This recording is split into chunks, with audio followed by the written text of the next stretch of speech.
Yeah, all VHS. Pretty awesome. Oh, my boyfriend collects VHS. My boyfriend. Um, Last Shift is kind of like one of my go-to recommendations. Not only in horror, but it's like just a kind of like catch you off guard film that I've always loved ever since I first discovered it. So I was super hyped to see this, or for this to come through in my email. Cool. Well, thank you. Yeah. And then, see, you're the fan that we have to live up to the most. Yeah. Right? Yeah, it's true. I'm really nervous. But it's when I was talking about earlier, it's great that Last Shift still has that kind of, I think, culty, like you can still go to your friends and say, hey, have you ever seen this movie Last Shift? And they'll be like, I don't know what that is. It still has that like whisper thing that like. No, it's like a couple, when I said like who when I was first doing this, I was telling a group of my mates before I left for Kentucky. They were like, oh my God, Last Shift, I love that movie. They watched everything horror, so they were like, I know a couple of them loved that movie. So that made me actually nervous Yeah. to do. Oh, yeah, because it's like, But now. Well, so let's hear what he says. Well, I mean, you live up to it. You're paving the way, you know. I want to start with Jessica. You know, how did you get involved with the project? You know, and ultimately, what was it about this role that interested you? Well, I was never looked at in a light of being, I guess, not only is this horror, but I done Split, but it was kind of like you're the girl who's like, this felt like it had more of an action, like almost like an 80s sort of action vibe to it that I don't think anyone really looked at me for. And I was at first, I've said, like a bit overwhelmed to even have a meeting, because I thought, I don't think I'd be able to do this. I think this is for somebody else. But I met Anthony and we really got along. But then, you worry because horror is a tricky one. You're like, how I want it to be made by people who love it, and they want to make something that is scary and different, and not just it's a churn and burn. Like that's for an actor. It's like, oh, what is this next horror thing? It's like being churned out. You're just getting a paycheck. I didn't want that, and then I also wanted a job. So you're at this weird like in between. But then I met with Anthony and I really liked it. Still nervous how it was going to turn out, and then met with Dan Clifton and I got swayed. And then he told me about the fact that we were going to be working in this police station in Kentucky, and I thought that's a character of the movie. So that really, like the setting of it all, like piqued my interest, and I was like, this is gonna be hard. It's you're just at a 10 all the time at a certain point where you're making something so scary with Anthony. So it's hard for like an actor to be on camera so much in a movie. I think I think maybe people don't think about that when they're watching a movie, but you're in like 95% of like you're in this scene, you're in this scene, you're in this scene. You always have to be on for the entire production. I didn't think I could do it, but Well, you did. Snacks. We gave her snacks. Yeah. Just kept her going. Well, Anthony, that kind of leads me to you. You know, what was it about Jessica that you thought that maybe she could lead this dance? Because she is on camera a lot. Yeah, I mean, I had watched her other works, and I had watched Split, obviously, and Panic, and I really thought she had a charisma. Aww. And that face meant for the movies. I mean, it's even around. But when we said, hey, let's take a meeting, we sent her the script, and it was that first. I think when you get on a call, or we were on Zoom, we instantly had like a it was fun. Yeah. So I think once that is established, I think a lot of it when you're working with actors, as a director, I like working with actors a lot. It's one of the main reasons I like to direct, is to create those characters with actors and to create that relationship with an actor where you can, hopefully they feel challenged and they're having breakthroughs as you go through the movie, and then they feel like they accomplished something.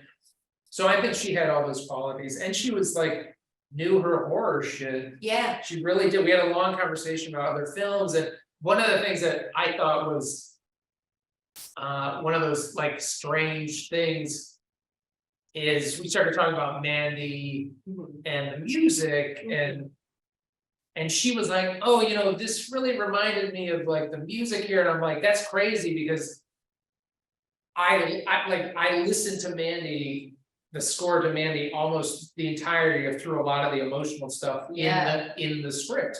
So when she said that, I I'm was like, listening to it when I read it the first time. yeah, so she had listened, so it was kind of like somehow it translated onto the page and she was doing it too, and I was like, it felt like we were on the same Did you page. say you're my friend? I mean, I wouldn't go that far. Well, it's funny because I didn't make the Mandy connection, but I did kind of get a little more Carpenter in this one, like a little bit of Assault on Precinct 13, Yeah. and My it, dad said when you read it. yeah, it's a obvious connection, but it just seemed more it seemed more connected in this film. But so I want to get to the big question. You know, I'm sure you've answered this multiple times today. Why go back, you know, and retell the same story or a similar story rather than continue it?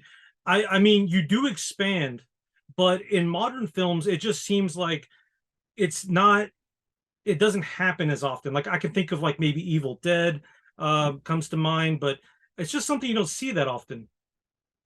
I think probably, yeah, I mean, you know, movies getting remakes often happen in the horror genre from like foreign filmmakers will come and maybe do an American version. I think Evil Dead is a good analogy, and I probably did it for the same reason Sam Raimi did when he did Evil Dead.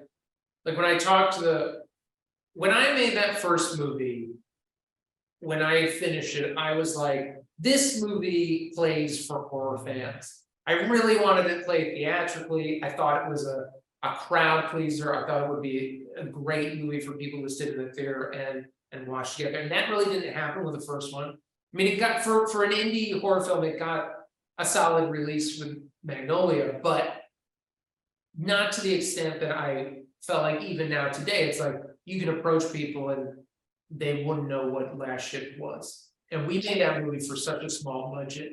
I think when I talked to the Welcome Villain guys, and they're like, the fact that they were like, hey, what do you think about reimagining Last Ship? I was like, that is something that I wanted to do.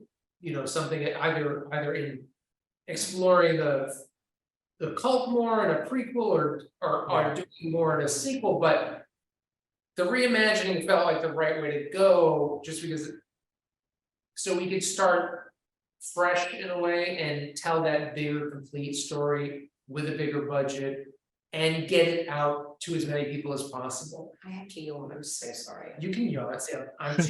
I know, She's so tired. This When whole she time hears me talk, holding in a yawn, I was like, this is what she would do to me on set. I talk and she'd be like, oh. no, it's true. Well, I'll have a question for her. You know, knowing that the character had already been portrayed, was there an added pressure for you to kind of deliver, you know, that next level performance? You know.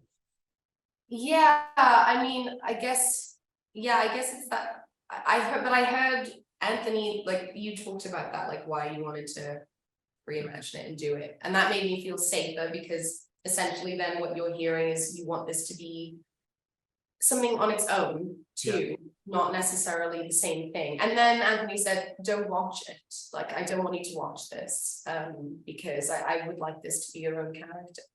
And so she still hasn't watched the first one. Oh No. wow. No. Neither has my wife. No. So the gore effects in this, you know, next level. Can you talk a bit about that process and like how you guys were able to pull it off? Because I mean, budget, it's leaps and bounds, you know, from the first film, and you know, some of the other films that are in theaters, you know, big budget, you know, blockbuster popcorn films. This is right there at that level, man. So Cool. Yeah. I'm so glad. It was awesome that's what made making this so fun. It was really cool to see that. Like coming at it as a, you know, I started producing before I started directing. So whenever I try to squeeze every dollar out of a budget that, work with the producers, and be like, let's just, going into any project, I'll pick 2 departments where I'm like, where's all the money gonna go? And certainly for this film, it was effects. Was one of those departments where it was like, it's important that we create new characters that weren't in the first film, deepen the mythology with these designs, and expand on these creatures, and like deliver again and again throughout the course of the movie, where people are like, oh, what's that? So I always use Predator. Predator is one of my all-time favorite movies. I think the restraint and the pacing of that film is pitch perfect. That it builds throughout the entire movie, where it's like you're watching a war film, and then there's this thing stalking them in the woods, and you're just getting a glimpse of it. You're from its point of view. By the time you get to the end of that movie, and the predator takes off his mask, I think most people don't even think about it. They aren't like, when's this fucker gonna take off his mask? It's not even like when you get there, you're already getting so much, so well paced, that when he takes it off, you're like, wait, what? Yeah. He's taking off his mask. There's something underneath that mask. I hope that this movie feels the same way. That you get it before you're begging for it. That it's like, holy shit, there's another layer of this that I'm about to see. And I hope that's what people come away from with it. Awesome. Yeah. To wrap up, Jessica, you started out with Skins, Scream, and like you mentioned, Split, and in this film. Safe to say that you found a home in horror, I think, whether you like it or not. Yeah. And, go ahead.